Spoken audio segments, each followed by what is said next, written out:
baktas. Kaya mga to ko sa ko sister. Sister Colas.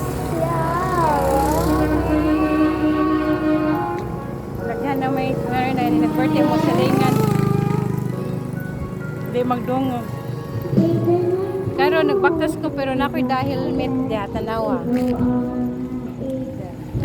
Helmet. Bisag nagbaktas ko ako ng motor nagdakog helmet. Kaya aron og nako'y mga kay friend nga kaila. Sa hits gani ko sa motor, di na sila kabalibad. Na naman ko helmet. Sa pagbalibad nila, wala man na irason nganong musakay ka mahadlok sila mga madakpan. Oh, si aron sure na makasakay ko. Nagdadagan ako helmet bisag asa ko pa dong. Para double purpose.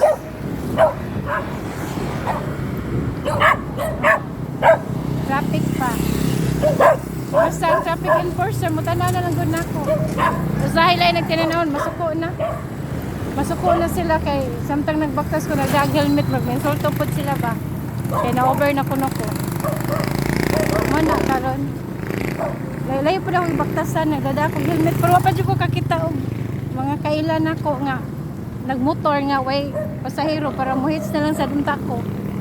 Sikrista gud ni karon magbaktas magdagyo kag helmet ya. Nagbaktas ra ko nagdako helmet kay para sure nga ako mga kaila nga mayngon ko nga pasakya ko mayngon man gud sila nga maka helmet nya karon ka nagdanong pag helmet daan.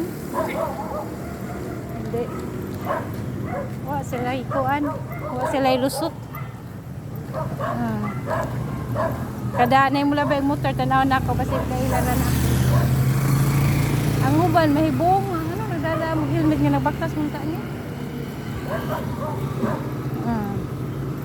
Mula ka pa ko ha. Bye bye.